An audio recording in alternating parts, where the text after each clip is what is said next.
মাননীয় স্পিকার, এই সংসদে আসার পরে চুপচাপ বসে থাকি, সবার বক্তব্য শুনি এবং বক্তব্য শোনার মধ্য দিয়ে কিছু অভিজ্ঞতা সঞ্চার করি। আমি এই সংসদে আসার পরে বিরোধী দলীয় সম্মানিত সদস্যদের বক্তব্য খুব মনোযোগ সহকারে শুনি। আমার এই বক্তব্য শুনে অতীতের কিছু কথা মনে পড়ে যায় মাননীয় স্পিকার। সেটা হচ্ছে, এই নির্বাচনের আগে আমরা শুনেছিলাম যে বিএনপি শুধু নির্বাচন করে, শুধু সংস্কারের কথা বলে না, শুধু নির্বাচন করে। যখন এই কথাগুলো তারা বলছিল মাননীয় স্পিকার, তখন তারা বাংলাদেশের 300 আসনে তাদের প্রার্থিতা ঘোষণা করেছিল। অর্থাৎ তাদের মনে ছিল নির্বাচন, কিন্তু তাদের মুখে ছিল সংস্কার। মাননীয় স্পিকার, যাদের মুখে একটা অন্তরের একটা, তাদেরকে কি বলে আমি জানি না মাননীয় স্পিকার। মাননীয় স্পিকার, এর পরে এই কথা যখন মানুষ প্রত্যাখ্যান করলো, আবার নতুন কথা শুনলাম, পিআর ছাড়া নির্বাচন করতে দেব না, পিআর ছাড়া নির্বাচন হবে না। মাননীয় স্পিকার, পিআর সম্পর্কে যতটুকু আমি বুঝি যে একটি নির্দিষ্ট দলের নির্দিষ্ট প্রতীকে নির্বাচন হবে, নির্বাচনের পরে ভোটের আনুপাতিক হারে সংসদ সদস্য নির্বাচিত হবে। কিন্তু এই কথা যখন তারা বলছিল মাননীয় স্পিকার, তখন তারা দৃষ্ট করে দিয়েছিল, অর্থাৎ তাদের মুখে ছিল প্রচলিত নির্বাচন আর তাদের কথায় ছিল সংস্কার, পিআর। মাননীয় স্পিকার, আমি যাদের মুখে একটা অন্তরে একটা, তাদেরকে কি বলে আমি জানি না মাননীয় স্পিকার। সংসদে আসলাম নির্বাচিত হয়ে, মানুষের ভোটে নির্বাচিত হয়ে এখানে এসেছি মাননীয় স্পিকার। অনেক সদস্য, আমি মাননীয় বিরোধী দলের একজন সদস্যকে এই ঈদের ছুটিতে দেখলাম, তার এলাকায় গিয়ে বলল যে নির্বাচিত হয় না, পাওয়ারে ক্ষমতা এসেছি, পাওয়ারে এমপি হয়েছি, 1 ঘন্টায় দারোগাকে ওসিকে চেঞ্জ করেছি, 1 ঘন্টায় মেজরকে চেঞ্জ করেছি। আর তখন এটাও বলেছে আমার ক্ষমতার উৎস, পাওয়ারের উৎস ফেসিবাদ সরকারের প্রধান নাকি জানে। মাননীয় স্পিকার, আমি আজকের এই সংসদ, মাননীয় স্পিকার, আমি আমার একটি বিশেষ এলাকা থেকে নির্বাচিত হয়ে এখানে এসেছি মাননীয় স্পিকার। আমি সেই বিশেষ এলাকা টুঙ্গিপাড়া থেকে নির্বাচিত হয়ে, মানুষের ভোটে নির্বাচিত হয়ে এখানে এসেছি। আমাকে একটু সময় বাড়িয়ে দেবেন মাননীয় স্পিকার। মাননীয় স্পিকার, এই সংসদে যখন আসলাম, সেই নতুন কথা আবার শুনলাম, জুলাই সনদ। বিএনপি বারবার বলেছে জাতীয় সংসদের দক্ষিণ প্লাজায় যে জুলাই সনদ স্বাক্ষরিত হয়েছে, সেই জুলাই সনদ বিএনপি অক্ষরে অক্ষরে বাস্তবায়ন করবে। মাননীয় স্পিকার, আমার তখন মনে পড়ে যায় যে ওনাদের মুখে হয়। মাননীয় সদস্য, আপনি 3 মিনিটের মধ্যে আপনার বক্তব্য শেষ করেন। মাননীয় স্পিকার, বাজেট যখন আসলো, সেই একই আলোচনা, চানাচুর বারকা বাজেট, লুটপাটের বাজেট, উচ্চভিলাষী বাজেট। মাননীয় স্পিকার, শুধু বলতে চাই, ওনাদের মুখে হয়তো এটা আছে, অন্তরে কি আছে জানি না, তবে শুধু বলতে চাই, 17 বছর ফেসিবাদের বিরুদ্ধে লড়াই সংগ্রাম করতে গিয়ে সব থেকে বেশি নির্যাতিত হয়েছে জিয়া পরিবার। মাননীয় স্পিকার, যার বাবা সেনাবাহিনীর প্রধান ছিলেন, যার মা 3 বারের প্রধানমন্ত্রী ছিলেন, বাবা রাষ্ট্রপতি ছিলেন, তাকে ফ্যাসিবাদী সরকার তাকে মেরে মেরুদণ্ডের হাড় ভেঙে দিয়েছিল।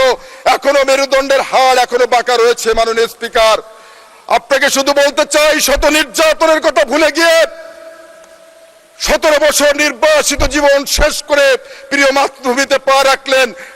এই মাতৃভূমির মাটি ছুঁয়ে লক্ষ কোটি মানুষের সামনে সেদিন 300 ফিটে বক্তব্য রেখেছিলেন মাননীয় আজকের প্রধানমন্ত্রী।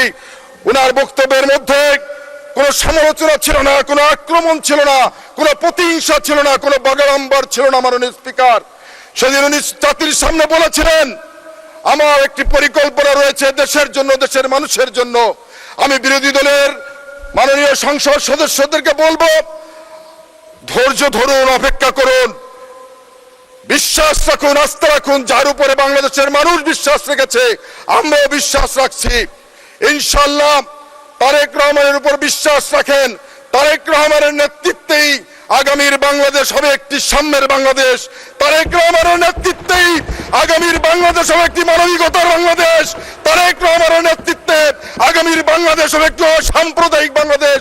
তারেক রহমানের নেতৃত্বে আগামীর বাংলাদেশ হবে দুর্নীতিমুক্ত বাংলাদেশ, মাদক মুক্ত বাংলাদেশ, বৈষম্যহীন গণতান্ত্রিক বাংলাদেশ। প্রিয় স্পিকার, মাননীয় স্পিকার, আমার নির্বাচনী এলাকা টুঙ্গিপাড়া, কোটালীপাড়া, এই এলাকায় 50% মানুষ সনাতনী হিন্দু ধর্মাবলম্বী মানুষ।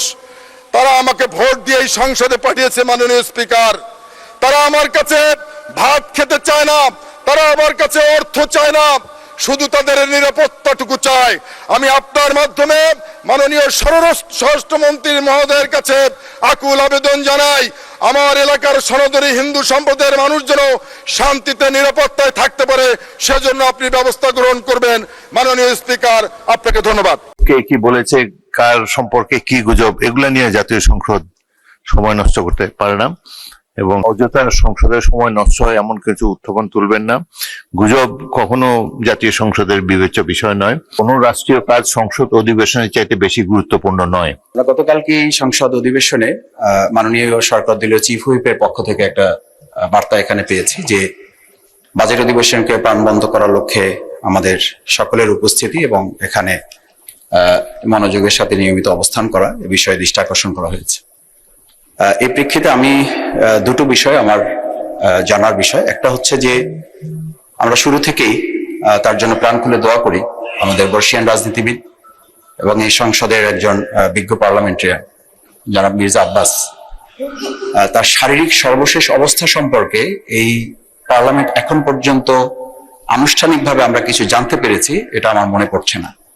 আমার প্রথম কথা হচ্ছে যে এই বিষয়ে তার সর্বশেষ পরিস্থিতি, পার্লামেন্টে তার শপথ গ্রহণ এবং তার শারীরিক সর্বশেষ অবস্থা। দ্বিতীয় হচ্ছে সরকার দলীয় আরো দুইজন সংসদ সদস্য যারা ঋণ খেলাপি অবস্থায় আছেন, মামলা চলমান রয়েছেন, সেই বিষয়টিও এখানে সর্বশেষ পরিস্থিতি আমাদের সামনে।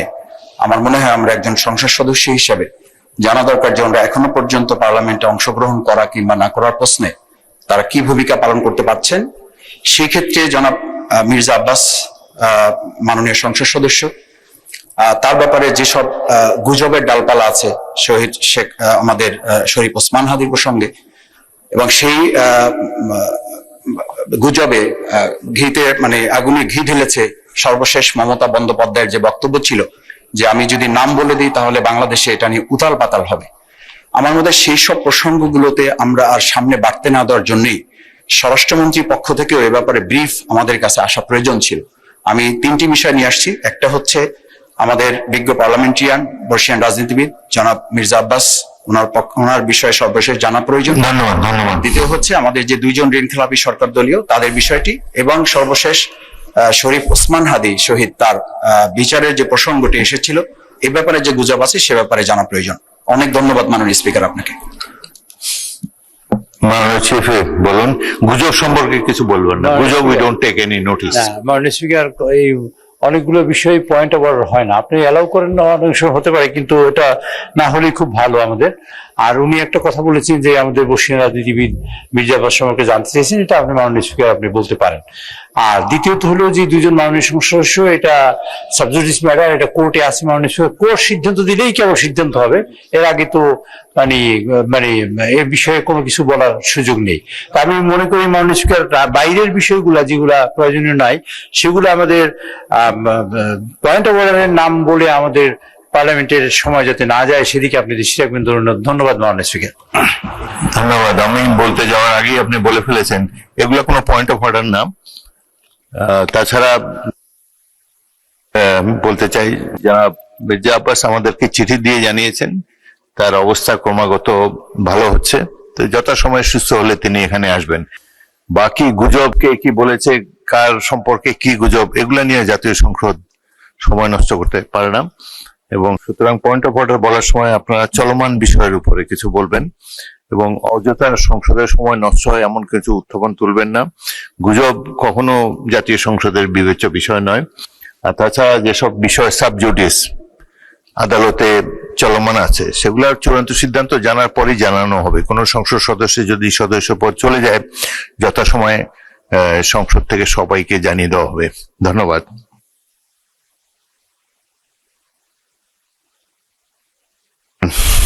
মাননীয় বিরোধী দল নেতা। ধন্যবাদ মাননীয় স্পিকার। সংসদটা আমাদের কাছে জাতির আমানত। এবং প্রথম দিক থেকেই আপনি আহ্বান জানিয়ে এসছেন আমরা সবাই যেন পার্টিসিপেশন করে এই সংসদটাকে প্রাণবন্ত রাখি। দুটা জিনিস এখানে লক্ষণীয়, যেটা সংসদের মেজাজের সাথে যায় কিনা আপনি সিদ্ধান্ত দেবেন। একটা হলো যে গুরুত্বপূর্ণ ব্যক্তিরা সংসদ সদস্যদের কথাগুলা যাদের নিজের কানে সরাসরি শোনা দরকার, বিশেষ করে মন্ত্রিপরিষদের সম্মানিত সদস্যবৃন্দ, অনেক সময় দেখি যে মন্ত্রণালয় সম্পর্কে কথা বলছে সেই মন্ত্রণালয়ের সংশ্লিষ্ট কেউ এখানে উপস্থিত নেই। তো এই যে অনুপস্থিতির একটা ব্যাপার, বিশেষ করে সিনিয়র লিডারদের, এইটা আমাদেরকে আহত করে। 2 নম্বর, সংসদ চলাকালীন সময় মাঝে মাঝে আমরা লক্ষ্য করি কোনো জায়গায় 4-5 জন মিলে আরেকটা মিটিং এর মতো চলতেছে। একদিকে সংসদে গুরুত্বপূর্ণ আলোচনা হচ্ছে, আপনি নিজে অ্যাটেনশন দিচ্ছেন, আমরা বুঝার শোনার চেষ্টা করতেছি, আবার ওইদিকে এগুলাও চলতেছে। এগুলাতে সংসদের ডিসেন্সি যেমন নষ্ট হয়, তেমনি আমরা যারা সংসদকে অনুসরণ করার চেষ্টা করি আমাদের মনোযোগও নষ্ট হয়। এই বিষয়ে আপনি কিছু বলবেন কিনা, কোনো উদ্যোগ নেবেন কিনা? ধন্যবাদ মাননীয় স্পিকার। ধন্যবাদ বিরোধী দলীয় নেতা।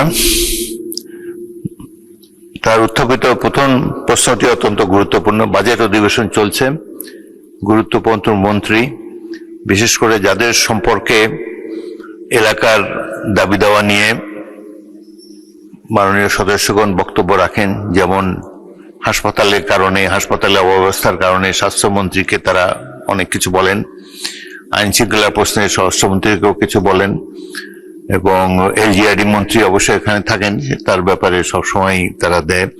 তবে কালকে এই প্রশ্নটি আলোচিত হয়েছিল এবং মাননীয় চিফ হুইপ বলেছিলেন যে তারা রাষ্ট্রীয় কাজে ব্যস্ত। তো যাই হোক, আমি আবারও আজকে তাগিদ দিলাম, কোন রাষ্ট্রীয় কাজ সংসদ অধিবেশনের চাইতে বেশি গুরুত্বপূর্ণ নয়। সকল রাষ্ট্রীয় কর্মকাণ্ডের মধ্যে সংসদ অধিবেশন সবচেয়ে বেশি গুরুত্ব পায়, and it takes precedence over any other business of the state.